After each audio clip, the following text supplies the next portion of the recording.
Hi, this is Philip Anthony Albertelli, and welcome to The Week in Doubt, episode 53 of Popes and Seagulls.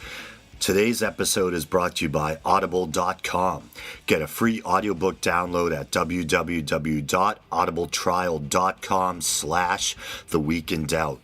Over 100,000 titles to choose from for your iPhone, Android, Kindle, or MP3 player. Before we get started, I'd like to thank my old friend Ivan for liking the Week in Doubt Facebook page. Ivan and I go a ways back, and we even played in a band together briefly back in the day. He's a really good guy, and to his credit, he was an enlightened non-believer, perhaps even something of a secular humanist in spirit, back when I was still ignorant and angst-ridden with a sizable chip on my shoulder. Some of his counsel has stayed with me over the years, so thanks for the support, my friend, and now on to the show.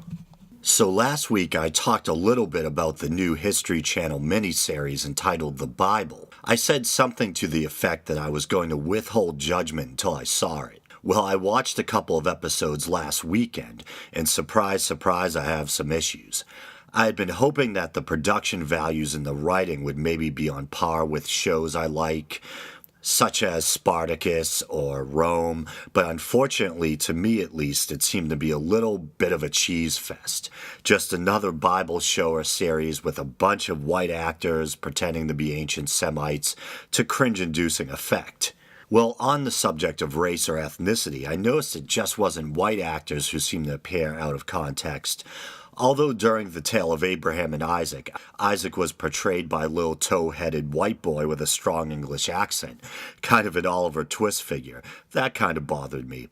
But Samson was black with dreadlocks. In fairness, I did some research to see if maybe Samson could have been partially of African descent. I didn't find anything affirming the possibility, but during my research, I did discover that there was a 70s exploitation movie entitled Black Samson. But it didn't seem to have much to do with the Bible. On the contrary, it seemed to be about an African-American gentleman with a broad-brimmed hat who protected his local neighborhood from an influx of crime. But back to the subject of the Bible miniseries and ethnicity. During the story of Sodom and Gomorrah, one of the angels was Asian. Not only Asian, but seemed to be keenly skilled in the martial arts and had a long drawn-out action scene where he spun around all over the place with a sword in each hand, slicing people up. But hey, why shouldn't an angel be ambidextrous?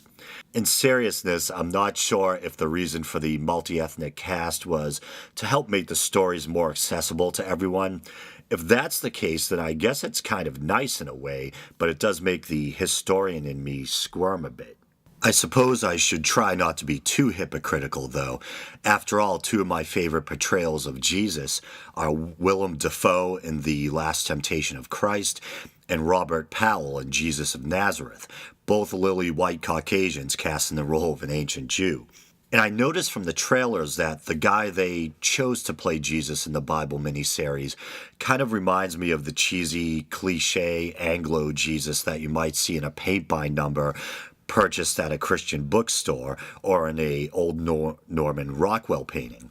Long, relatively light hair with narrow Caucasian features, different from the much more Semitic depiction theorized by some scholars and anthropologists, but perhaps somewhat in keeping with the image on the Turin Shroud, if you believe in that sort of thing. Some of you may have seen some of those Discovery or TLC documentaries where they do a 3D forensic reconstruction of what Jesus may have looked like, and they end up with a 3D model depicting a man with tight, curly, very dark Semitic hair and a swarthy appearance, which makes sense if you think about it. While I'm piling on, I think another strange thing was Roma Downey playing the Virgin Mary. I believe it's popularly thought that in the time of Christ, in the 1st century CE or AD if you're a traditionalist, women had children very young, and Mary could have been as young as 13. On the contrary, I believe Roma Downey is in her early 50s. In fairness to her, though, she looks really good not just for her age, but for any age.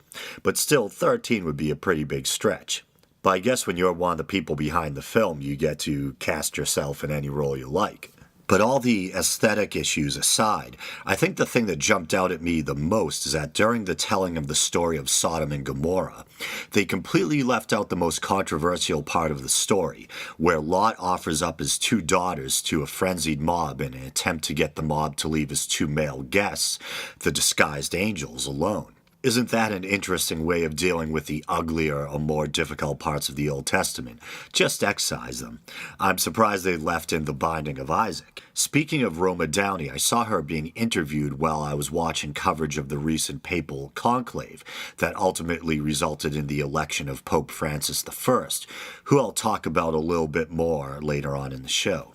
I guess she's part of some initiative to try to get the Bible taught in schools. At first I was thinking, oh man, she really is a fundamentalist.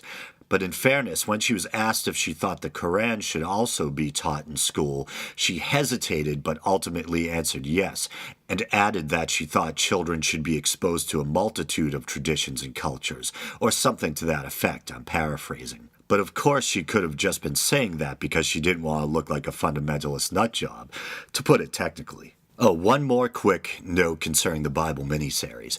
I was just watching a cable news show before recording this, and I guess in last night's episode the portrayal of Satan looks strikingly similar to Barack Obama. And if I have to say, judging by the stills going around, it does look uncannily like our commander-in-chief. Was it intentional? I don't know. It almost looks too similar not to have been. But I can't say for sure. It does make you wonder about the producer's motives, though. So a little bit ago, I alluded to the recent papal conclave, probably one of the few times in your life where you'll find the whole world staring at a chimney.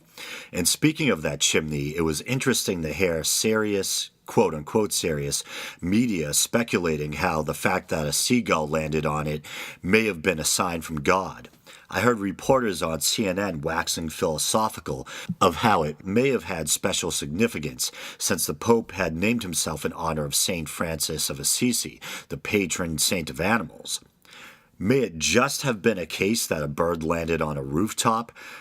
I imagine a common occurrence in Rome and the rest of the world. Now, if a Pegasus or one of those flying monkeys from The Wizard of Oz had landed on the temporary papal chimney, then that would have been something. But a seagull seems people are really stretching to find meaning. But then again, it seems we're pretty wired to find meaning where there may very well not be any. Seeing faces in the wood grain of doors, tree bark, toasted cheese, etc. But what about the 266th Pope? Pope Francis I, formerly Jorge Mario Bergoglio. By accounts, he's a humble man, a Jesuit, who even as a prominent clergyman opted to take public transportation and is even said to have washed the feet of AIDS victims. But on the other hand, he's also someone who apparently thinks homosexuality is the work of the devil and has a strong stance against contraception. I report, you decide. Now, it's March 18th as I'm recording this, and I'm a little bummed because I had hoped to have gotten a special St. Patrick's Day episode out there, but I've been so busy lately and time has just gotten by me. But I still might get one out there some week soon, just as an extra. If you're a regular listener, or just judging by my surname, then you're probably aware that I'm predominantly Italian.